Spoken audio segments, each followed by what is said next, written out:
I guess it does generate expectation, sometimes warranted and sometimes not. But, we certainly hope to take the next step. Have you been given any indication from KJ how close the process is to him? No, I haven't talked to him this week. I may talk to him today. May talk to him, tomorrow. But no, I haven't.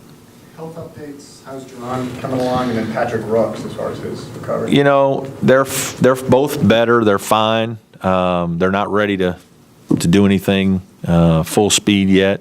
But, we hope that those guys will both be, ready shortly. The strange thing for us is we played so long, playing to April, that, a couple guys got some workouts in.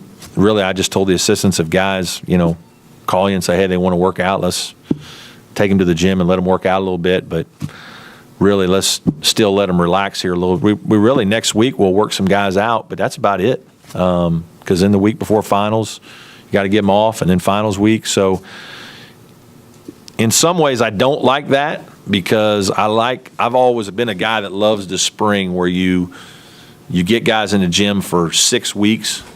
When I was at Wright State, it was the best because we were on quarters, and we went to school all the way to to June. And so the season ended and you still had 8 weeks. Now, it was hard for the players, but it was really good for coaches, because over 6 weeks you could make a big step with a kid. And,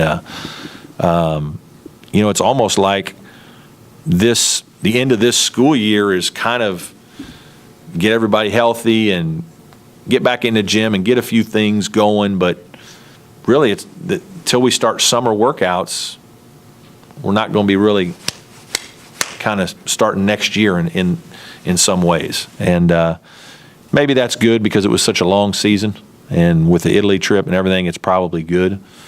But as a coach that really is big in individual skill work, I like to get them in the gym, and to not have them in as much in April's makes me a little nervous. With Jerron, just based on how it looked when he went down, you feel like he dodged a bullet? Okay.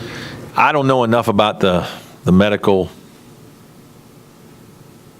stuff to know if that's, supposedly that thing I don't think's supposed to break, so supposedly he's okay. Now, does it cause that other injury, or I don't know. I mean, I feel bad because I know how much he wanted to play, and to not have him in some of those games was tough, especially the SMU game when rebounding was critical and we could use another front court athlete. But,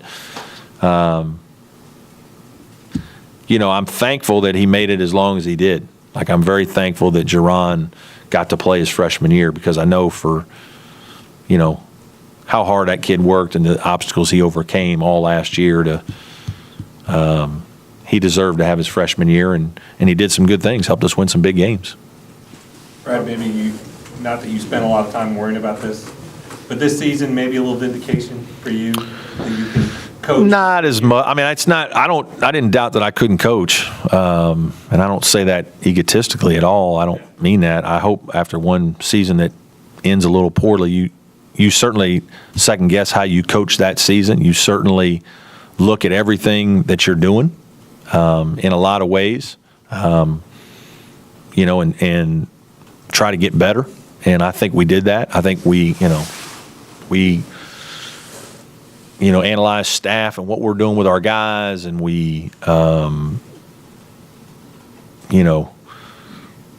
felt like we were doing the right things. The way we lost a lot of those games, we were in a lot of games against teams that were pretty good. We just needed to be a little bit better. I don't think we made any major changes to what we were doing stylistically. We wanted to play a little faster for a while, but we came into the season with the idea of pressuring full court more and doing some different things. But in all honesty, the rules scared us away from that. And, but certainly winning the way we did and finishing as well as we did in the league is, you're very proud of that as a coach, of your staff and players, because this is such a good league and it's hard. And to be honest with you, it hasn't been done a lot at Clemson. There haven't been a lot of 10-8 seasons, winning seasons, and so that feels good.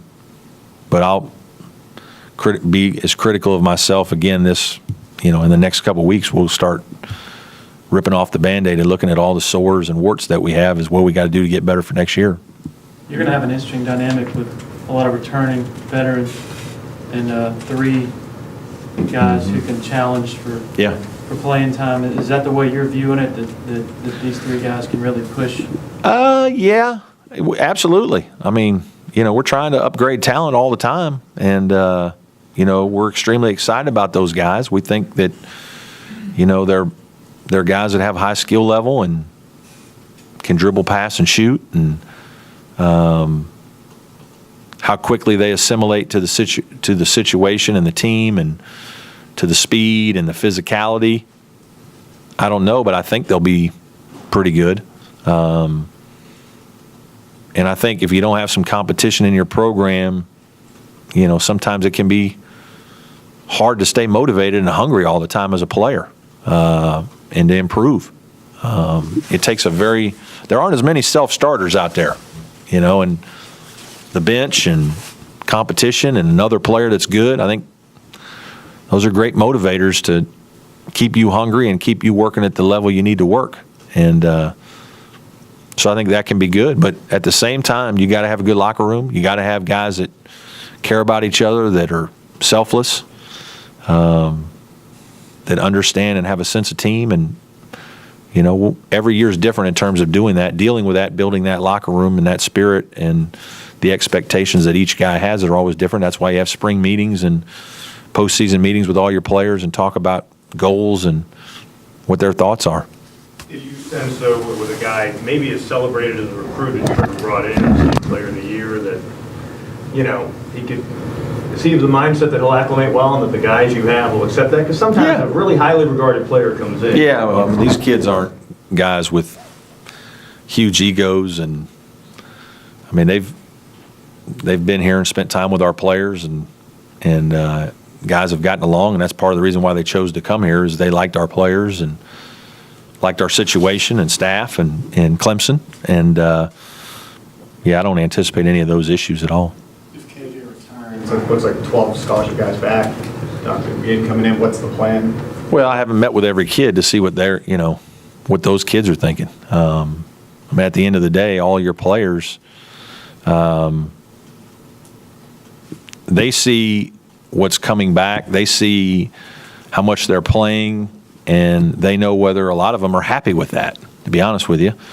And so